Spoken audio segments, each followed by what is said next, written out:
Next हमारा सम है गाला 2 question number 28।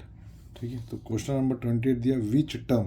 देखो एक चीज़ बता दूं मैं, आप लोग याद रखना, टर्म से पहले ना हमेशा एन होना चाहिए।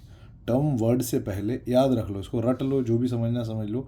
टर्म से पहले जो भी होता है ना उसको एन बोलते हैं, लेकिन टर्म से पहले क्या दे दिया, विच, यानी एन पे क्वेश्चन मार्क हो गया। ये आपको समझने वाली बात है। टर्म से पहले कभी भी नंबर होता है और नंबर को हम एन कहते हैं।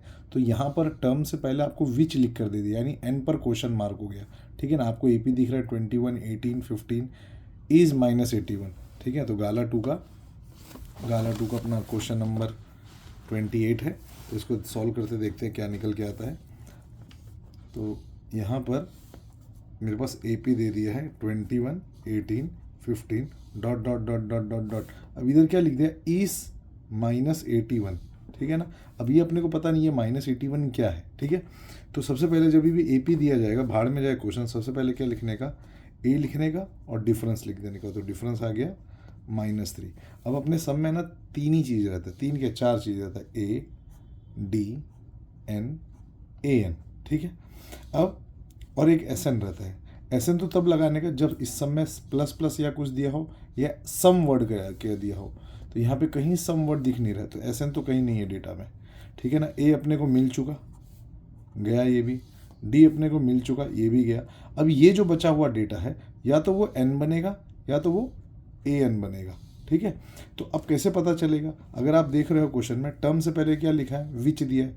तो टर्म से पहले अभी मैंने बताया वो एन होता है, तो एन पर विच दे दिया, यानी एन पे क्वेश्चन मार्क दे दिया, तो एन भी डेटा से गया।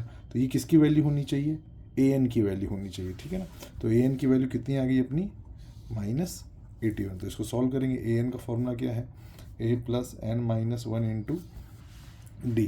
ठीक है, ए एन की वैल्यू दे दी है -81, ए कितना है 21, एन पता नहीं, डी कितना है, डी है -3। तो -81 -21 एन -1 इंटू -3 हो जाएगा ये। तो हो जाएगा -102 एन -1 इंटू -3। तो -102 अपॉन -3 की वैल्यू n -1 हो जाएगी। ठीक है, तो यहाँ पर माइनस माइनस कट गया, 3 3 ज़ा 9, एक बचा 3 4 ज़ा 12। तो 34 की वैल्यू n -1 है, 34 + 1 इज़ n, 35 की वैल्यू n आ गई। इसको इम्पोर्टेंट में डाल के रखो, बेसिक मैथ्स वाले। अपना गाला टू का क्वेश्चन नंबर 29। तो गाला 2 के क्वेश्चन नंबर 29 में क्या दिया, ए की वैल्यू दे दी है 5, डी की वैल्यू दे दी है 3, ए एन दे दिया है 50, एन ढूंढने बोला, एस एन ढूंढने बोला। तो देखो ए एन की अपने पास फॉर्मूला लगाने के लिए दो ही चीज़ होता है, एक ए एन और एस एन। जब भी ये दो चीज़ दिखेगा आपको क्वेश्चन में, तो सबसे पहले फॉर्मूला लगाने चले जाने का। ठीक है ना, बाकी बचा ए डी एन, ये सब है ना यूज़ करने वाली चीज़, इसको फॉर्मूला में यूज़ करने का। ठीक है, तो इसको हम यूज़ करेंगे, इसको यूज़ करेंगे। ओह, मेरे पास ए एन मिल गया, तो इसमें मैं फार्मूला लगाऊंगा। ठीक है, जो फार्मूला लगाऊंगा तो ए एन पे फार्मूला लगेगा। ए एन का फार्मूला क्या है, ए एन की वैल्यू दे दी है 50, ए एन का फार्मूला क्या है, ए प्लस एन -1 डी, इसकी वैल्यू दे दी है ना 50। ए कितना है 5 है, एन ढूंढने बोला है, डी कितना है, डी है 3। ठीक है, आप आपको अंदर मल्टीप्लाई करना है तो ऐसे कर सकते हो। ठीक है, तो 3n + 2 इज़ 50, 3n = 50 - 2। तो 3n की वैल्यू कितनी हो गई, 48। तो n कितना हो जाएगा, 48/3। 3 16 से कट जाएगा, ये 16 से कटेगा।